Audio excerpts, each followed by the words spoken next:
എല്ലാവർക്കും നമസ്കാരം. നമുക്ക് മഴതോരും മുംബൈയിലെ അലീനയുടെയും മനുഷ്യങ്കറിൻ്റെയും നാളത്തെ നല്ലൊരു കഥ കേൾക്കാം.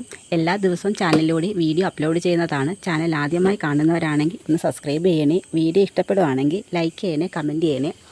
അങ്ങനെ നമ്മുടെ അലീന രേവതിക്കുട്ടിയെ വിളിച്ച് സംസാരിക്കുകയാണ്.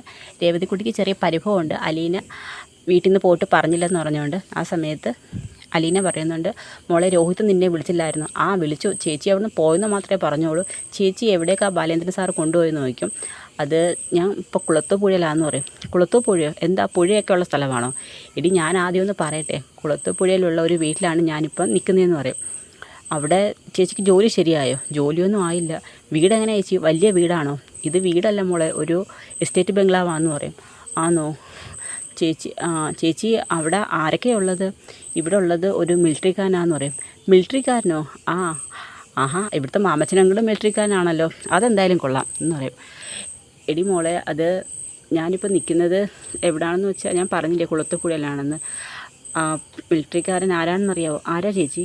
അത് മുമ്പ് വൈജയന്തി മാഡം ആഗ്രയിലെന്നുള്ള കാര്യം ഞാൻ നിൻ്റെ അടുത്ത് പറഞ്ഞില്ലായിരുന്നു? പറഞ്ഞിരുന്നു.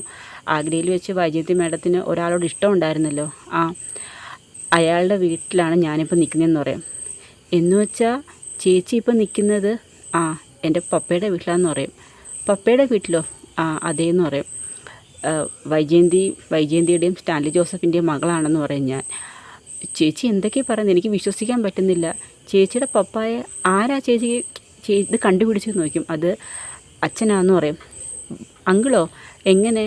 അത് മോളെ, അത് ഞാൻ വീട്ടിൽ നിന്ന് പോന്നെന്ന് പറഞ്ഞായിരുന്നല്ലോ. ഞാൻ വീട്ടിൽ നിന്ന് പോയാൽ മാത്രമേ വൈജയന്തി മേഡം വീട്ടിലൂടെ തിരികെ വരത്തുള്ളൂ എന്ന് പറഞ്ഞതുകൊണ്ട് എന്നെ എവിടെയെങ്കിലും സുരക്ഷിതമായിട്ട് ആക്കണമെന്ന് അച്ഛൻ നിർബന്ധമായിരുന്നു. അങ്ങനെ അച്ഛൻ തീരുമാനിച്ചു, അമ്മയുടെ അടുത്ത് നിന്ന് ഞാൻ പോകുമ്പം ഞാൻ എത്തപ്പെടേണ്ടത് എൻ്റെ അച്ഛൻ്റെ സംരക്ഷണയിലാണെന്നുള്ളത്. അങ്ങനെ മിലിറ്ററിയിലായിരുന്നല്ലോ വൈജയന്തി മേഡത്തിൻ്റെ മൂത്ത സഹോദരൻ ഗംഗാധരൻ അങ്കിള്. അങ്ങനെ ഗംഗാധരൻ അങ്കിളിൽ നിന്നാണ് സ്റ്റാൻലി ജോസഫിനെ എന്ന് എൻ്റെ പപ്പയെക്കുറിച്ച് അറിഞ്ഞതെന്ന് പറയും. അങ്ങനെ അങ്ങനെ അറിഞ്ഞാൽ മാത്രം പോരല്ലോ, പപ്പായ്ക്ക് എന്നെ സ്വീകരിക്കാൻ താല്പര്യമുണ്ടോയെന്നും കൂടി അച്ഛൻ അറിയണമായിരുന്നു. അങ്ങനെ 2 ദിവസം ഗോവർദ്ധനങ്ങളുമായിട്ട് ഇവിടുന്ന് മാറി നിന്നായിരുന്നല്ലോ നമ്മൾ ചിന്നുമോളെ കാണാനൊക്കെ പോയ സമയം. എനിക്ക് ഓർമ്മയുണ്ട് ചേച്ചി, നമ്മൾ അങ്കിളിനെ അവിടെ കണ്ടില്ലായിരുന്നോ എന്ന് കൊല്ലത്ത് വെച്ച്. അത് തന്നെ. ആ സമയത്ത് അച്ഛൻ പപ്പായെ അന്വേഷിച്ച് കുളത്തൂപ്പുഴയ്ക്ക് വന്ന സമയത്ത് നമ്മൾ കൊല്ലത്ത് വെച്ച് കണ്ടേന്ന് പറയും. ശരിയാണല്ലോ. എന്നിട്ട് അങ്ങനെ അച്ഛൻ ഗോവർദ്ധന അങ്കിളിനായിട്ട് പപ്പയുടെ വീട്ടിൽ പോയിരുന്നു. അങ്ങനെ എൻ്റെ കാര്യങ്ങളൊക്കെ സംസാരിച്ചു. അങ്ങനെ എന്നെ ഏറ്റെടുക്കാൻ തയ്യാറാണോ എന്ന് ചോദിച്ചു. അങ്ങനെ പപ്പയുടെ സമ്മതം കിട്ടിയതിന് ശേഷമാണ് അച്ഛൻ എന്നെ അങ്ങോട്ട് കൊണ്ടുപോയത്. പോകുന്ന വഴിയിൽ വെച്ചാണ് അച്ഛൻ എന്നോട് ഈ സത്യങ്ങളെല്ലാം പറയുന്നത്. എന്നെ കൊണ്ടുപോകുന്നത് എൻ്റെ പപ്പയുടെ വീട്ടിലോട്ടാണെന്നും സ്റ്റാൻലി ജോസഫാണ് എൻ്റെ പപ്പ എന്നുള്ള കാര്യം. അതിനു മുമ്പ് ഒരു തവണ പപ്പ വീട്ടിൽ വന്നിട്ടുണ്ടായിരുന്നു. എന്നിട്ട് ചേച്ചിക്ക് മനസ്സിലായില്ലേ? ഇല്ല, കുളത്തൂപ്പുഴയിലുള്ള ഒരു പ്ലാന്ററാന്ന് മാത്രമാണ് അന്ന് അച്ഛൻ എന്നെ പരിചയപ്പെടുത്തിയത്. അന്നാണ് പപ്പ എന്നെ ആദ്യമായിട്ട് കാണുന്നതെന്ന് പറഞ്ഞു. എന്നൊക്കെ ഇങ്ങനെ രേവതിക്കുട്ടി ഇങ്ങനെ അതിശയത്തോട് കേട്ട് നിൽക്കുകയാണ്. പപ്പ അവിടെ ആരൊക്കെയുണ്ട് ചേച്ചി? ചേച്ചിയുടെ പപ്പയുടെ വീട്ടിൽ ഭാര്യയും മക്കളും ഒക്കെ ഉണ്ടോ പപ്പയ്ക്ക്? അവരൊക്കെ ഉണ്ട്. പക്ഷേ പപ്പയുടെ ഭാര്യയും മക്കളും ഒക്കെ അഞ്ചലാണ് താമസം. ഭാര്യയുടെ പേര് എൽസമ്മ എന്നാണെന്നും അറിയാം.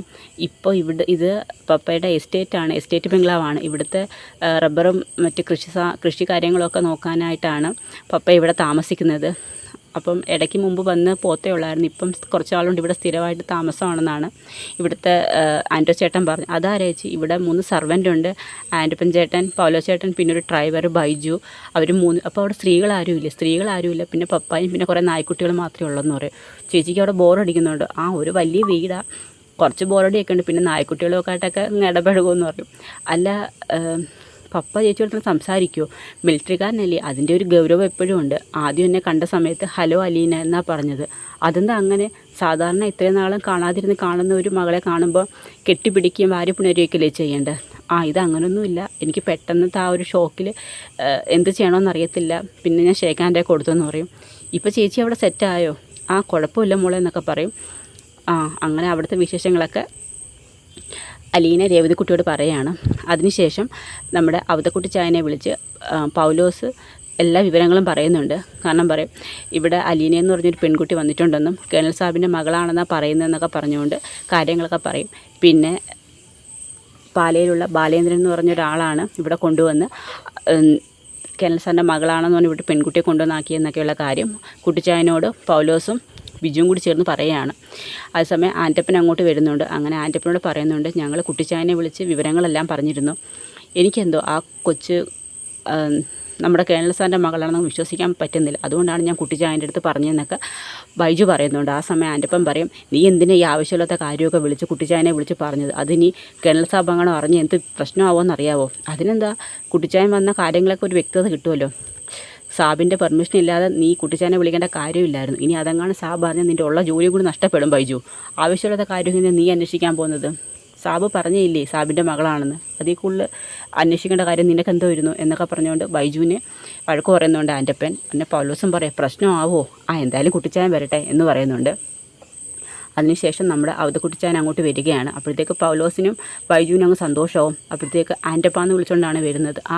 എടാ, ഇവിടെ ഒരു പെൺകുട്ടി വന്ന കാര്യം നീ എന്താ എന്നെ വിളിച്ച് പറയാഞ്ഞത്? അല്ല, അത് കേണൽ സാബിൻ്റെ മകളാണ് എന്ന് ആര് പറഞ്ഞു? അത് കേണൽ സാബ് അവനങ്ങനെ പറഞ്ഞാൽ അവൻ്റെ മകളാവോ?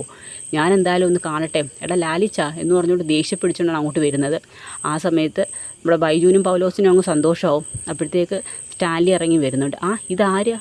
അപ്പച്ചനോ? അപ്പച്ചനെന്താ ഒരു മുന്നറിയിപ്പും ഇല്ലാതെ? എന്താടാ, ഞാൻ അറിയിച്ചിട്ട് വേണം ഇങ്ങോട്ട് വരാൻ. അതല്ല, ഇപ്പോൾ പോയിട്ട് കുറച്ച് ദിവസമല്ലേ ആയുള്ളൂ. എടാ, നീ ആ പാലയിൽ പോയി ആ പെങ്കൊച്ചിനെ കണ്ട സമയത്ത് ഞാൻ നിൻ്റെ അടുത്ത് പറഞ്ഞായിരുന്നോ ആ പെങ്കൊച്ചിനെ ഇങ്ങോട്ട് കൂട്ടിക്കൊണ്ട് വരാൻ? കണ്ടു, അത് അവിടെ കൊണ്ട് മറന്നേക്കാനല്ലേ പറഞ്ഞത്? നിനക്ക് കുടുംബവും ഭാര്യയും കുഞ്ഞുങ്ങളും ഒക്കെ ഉള്ളതാണ്. നീ എന്തുദ്ദേശിച്ചാൽ 10-23 വയസ്സുള്ള ഒരു പെങ്കൊച്ചിനെ ഇവിടെ കൊണ്ട് പാർപ്പിച്ചിരിക്കുന്നത്? അതോ എവിടെയോ കിടന്നൊരു പാലാക്കാരൻ വന്ന് നിൻ്റെ മകളാണെന്ന് പറഞ്ഞാൽ ഉടനെ അവൾ നിൻ്റെ മകളാവോ? നീ എന്ത് ഉദ്ദേശത്തിൽ അവളെ ഇവിടെ കൊണ്ടുവന്ന് താമസിപ്പിച്ചിരിക്കുന്നതെന്ന് പറയും. നീ പള്ളിക്കാരോടും മറ്റാൾക്കാരോടും എന്ത് സമാധാനം പറയാനിരിക്കുമോ എന്നൊക്കെ പറഞ്ഞുകൊണ്ട് അവധക്കുട്ടിച്ചായനങ്ങ് ബഹളം വെക്കുകയാണ്. ആ സമയത്ത് സ്റ്റാൻലി പറയും, അപ്പച്ചൻ ആദ്യം അവളെ ഒന്ന് കണ്ടു നോക്ക്, എനിക്ക് ഒന്നും കാണണ്ട, നീ കൂടുതലൊന്നും സംസാരിക്കാൻ വേണ്ട, എത്രയും പെട്ടെന്ന് ആ പെങ്കൊച്ചിനെ ഇവിടുന്ന് പറഞ്ഞയക്കുക, ഇനി ഇതിൽ കൂടുതലും ചെയ്യാനില്ലെന്ന് പറയും. അപ്പച്ചനോട് ആരാ ഇപ്പോൾ ഇതൊക്കെ വിളിച്ച് പറഞ്ഞത്? അതെന്താ, ആരും എന്നെ വിളിച്ചൊന്നും പറയത്തില്ലെന്ന് നീ കരുതിയോ? അല്ലെങ്കിൽ ഞാനൊന്നും അറിയത്തില്ലെന്ന് കരുതിയോ? എന്നും കൊന്നും ആ പെങ്കൊച്ചിനെ ഇവിടെ താമസിപ്പിക്കാമെന്നാണോ നിൻ്റെ വിചാരം? അതും ഒരു പെങ്കൊച്ചിനെ 10-22 വയസ്സുള്ള ഇതുവരെ ഇല്ലാത്തൊരു ബന്ധവും പറഞ്ഞു വന്നിട്ട് നിൻ്റെ മകളാണെന്ന് പറഞ്ഞാൽ ഉടനെ നിൻ്റെ മകളാവോ എന്നൊക്കെ പറഞ്ഞങ്ങ് ദേഷ്യപ്പെടും.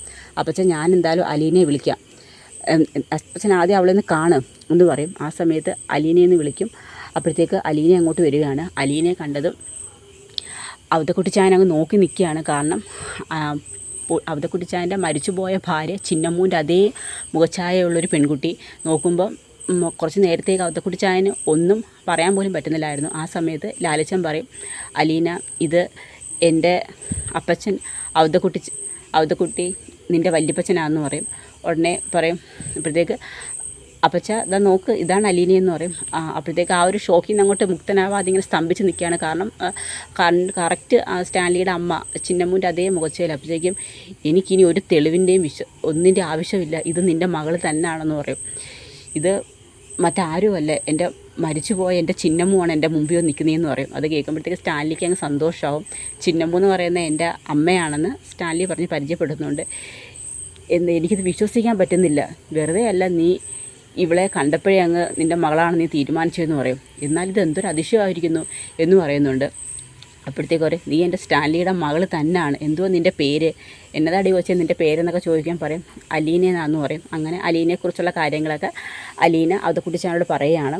അപ്പോഴത്തേക്ക് അലീന അങ്ങ് കെട്ടിപ്പിടിക്കുകയൊക്കെ ചെയ്യുന്നുണ്ട്. ഇതൊക്കെ കാണുമ്പോൾ നമ്മുടെ സ്റ്റാൻലിക്കും അങ്ങ് വലിയ സന്തോഷമാവും. അങ്ങനെ അവർ വല്യപ്പച്ചനും മോളുമായിട്ട് അങ്ങ് കൂടുതലങ്ങ് അടുക്കുവാണ്. അപ്പോൾ അലീനെ ഓട്ടിക്കാൻ വന്ന അവധക്കുട്ടിച്ചായൻ അലീനയുടെ മുമ്പിൽ കീഴടങ്ങുകയാണ്. ഇത് കാണുമ്പോൾ നമ്മുടെ ആൻ്റപ്പനും അങ്ങ് സന്തോഷമാവും. അത് നമ്മുടെ പൗലോസിനും ബൈജുവിനും ഇഷ്ടപ്പെടത്തില്ല. കാരണം എത്രയും പെട്ടെന്ന് അലീനെ അവിടുന്ന് തുരത്താമെന്നുള്ള രീതിയിലായിരുന്നു അവരിരുന്നത്. അവധക്കുട്ടിച്ചായൻ വന്ന് ദേഷ്യപ്പെട്ട് കഴിഞ്ഞാൽ സ്റ്റാൻലി അലീനെ അവിടുന്ന് പറഞ്ഞു വിടുമെന്നൊക്കെ കരുതിയത്. പക്ഷേ അവരുടെ ശ്രമമൊക്കെ അവിടെ പാളിപ്പോവുകയാണ്. കാരണം അവധക്കുട്ടിച്ചായൻ കൊച്ചുമകളായിട്ട് അങ്ങ് അലീനെ അംഗീകരിച്ച് കഴിഞ്ഞിരിക്കുന്നു. അപ്പം തിരിച്ചൊന്നും പറയാൻ പറ്റാത്ത രീതിയിൽ അവരങ്ങ് പോവുകയാണ്. അങ്ങനെ അവധക്കുട്ടിച്ചായൻ അലീനയുടെ ഓരോ വിശേഷങ്ങളൊക്കെ ചോദിച്ച് അലീനയുടെ റൂമിൽ ഇരിക്കുന്നുണ്ട്. പിന്നെ കാണിക്കുന്നത് നമ്മുടെ നെടുമ്പുരയ്ക്കൽ ബാലചന്ദ്രൻ്റെ വീടാണ്. അങ്ങനെ അവിടെ കൃഷ്ണജയ്ക്കും ബബിതയും കുറേ ഫോട്ടോസൊക്കെ ഇരുന്ന് കാണുന്നുണ്ട്. ആ സമയത്ത് ബാലേന്ദ്രൻ വന്നു നോക്കും, എന്തോ ഇവിടെ നിന്ന് തകർത്ത് കാണുന്നത്. അച്ഛാ, ഇത് നോക്കേ, അലീന ചേച്ചി അയച്ചെന്ന ഫോട്ടോയാണ് കുളത്തൂപ്പുഴയിൽ നിന്ന്. അതാ നോക്കേ എന്തോരം നായ്ക്കുട്ടികളാണ്, ഇവരുടെ എല്ലാം കൂടെ അലീന ചേച്ചി നിന്ന് ഫോട്ടോ എടുക്കുന്ന കണ്ടോ, ഇതൊക്കെ മുട്ടൻ പട്ടികളാണല്ലോ, ഇതൊന്നും ചേച്ചി ഒന്നും ചെയ്യത്തില്ലേ? അവൾക്ക് അങ്ങനെ ഒരു സിദ്ധിയുണ്ട്, എല്ലാവരെയും മയക്കെടുക്കാനുള്ള ഒരു കഴിവുണ്ടെന്നൊക്കെ ഇങ്ങനെ ബാലേന്ദ്രൻ പറയുന്നുണ്ട്. ഇതൊക്കെ നമ്മുടെ വൈജയന്തി അവിടെ നിന്ന് ഇങ്ങനെ കേൾക്കുകയാണ്. വൈജയന്തിക്ക് അതൊക്കെ മനസ്സിലാവുന്നുണ്ട്. വൈജയന്തിയെ കേൾപ്പിക്കാൻ തന്നെ പറയുവാണ്. അങ്ങനെ അലീനെക്കുറിച്ച് കുറച്ച് പുകഴ്ത്തിയൊക്കെ ബാലേന്ദ്രൻ അവിടെ സംസാരിക്കുന്നുണ്ട്. അങ്ങനെ ഒരുപാട് ഫോട്ടോസൊക്കെ എടുത്ത് അലീനെ അയക്കുന്നുണ്ട്. ആ വീടും അവിടുത്തെ നായ്ക്കുട്ടികളും അങ്ങനെ കുറേ സ്ഥലങ്ങളൊക്കെ ഫോട്ടോ ചെയ്ത്, എന്തൊരു വലിയ വീടാച്ചാൽ ഇത് എന്നൊക്കെ പറഞ്ഞുകൊണ്ട് കുറേ കാര്യങ്ങളൊക്കെ. അവൾക്ക് അങ്ങനെ ഒരു ഭാഗ്യമുണ്ട്, എവിടെ ചെന്നാലും നല്ല സുഖസൗകര്യമായിട്ട് ജീവിക്കാനുള്ള ഒരു ഭാഗ്യം അവൾക്കുണ്ട്, അത് അവളുടെ മനസ്സിൻ്റെതാന്നൊക്കെ ഇങ്ങനെ പറയും. ഇതൊന്നും നമ്മുടെ വൈജയന്തിക്ക് അങ്ങോട്ട് ഇഷ്ടപ്പെടത്തില്ല. അലീന എവിടെയെങ്കിലും പോയി അങ്ങ് കഷ്ടപ്പെടണമെന്നാണ് വൈജയന്തിയുടെ ഒരു മൈൻഡ് സെറ്റ്. അതിനുശേഷം ബാലേന്ദ്രൻ അങ്ങോട്ട് പോകുന്നുണ്ട്. അതിനുശേഷം വൈജയന്തി അങ്ങോട്ട് വന്നിട്ട് പറയാം, അതേ എപ്പോഴും അവളെ ഇരുന്ന് പുകഴ്ത്തേണ്ട കാര്യമൊന്നുമില്ല, മര്യാദയ്ക്ക് ഇവിടെ അടങ്ങി ഒതുങ്ങി കഴിയാമെങ്കിൽ മാത്രം ഇവിടെ നിന്നാൽ മതി, അല്ലെന്നുണ്ടെങ്കിൽ എങ്ങോട്ടെങ്കിലും പൊയ്ക്കോണമെന്നൊക്കെ പറഞ്ഞുകൊണ്ട് അലീനോടുള്ള ദേഷ്യമൊക്കെ കൃഷ്ണജിയോടും ബബിതയോടും കാണിക്കുകയാണ്. അവളെ കണക്ക് അഴിഞ്ഞാടി ജീവിക്കാനൊന്നും ആരും കരുതണ്ട, ഇവിടെ എൻ്റെ വാക്ക് കേട്ട് മര്യാദയ്ക്ക് അടങ്ങി ഒതുങ്ങി താമസിച്ചോണം എന്നൊക്കെ പറഞ്ഞുകൊണ്ട് വൈജയന്തി അങ്ങ് ദേഷ്യപ്പെടുകയാണ് കൃഷ്ണജിയോടും ബബിതയോടും. അപ്പോൾ അതൊക്കെ നമ്മുടെ ബാലേന്ദ്രൻ ഇങ്ങനെ നോക്കുന്നുണ്ട്. അടുത്ത ഒരു യുദ്ധത്തിനുള്ള എല്ലാ ഭാഗങ്ങളും ഇങ്ങനെ വൈജയന്തി ഇങ്ങനെ സ്വരുക്കൂട്ടി എടുക്കുകയാണ്. അപ്പോൾ അതൊക്കെയാണ് നമ്മൾ നാളത്തെ മഴവില്ലിന് മുമ്പിൽ കാണാൻ പോകുന്നത്. അപ്പോൾ വീഡിയോ ഇഷ്ടമായ എല്ലാവരും സപ്പോർട്ട് ചെയ്യണം. എല്ലാവർക്കും ഒരു ശുഭരാത്രി നേരുന്നു. നന്ദി.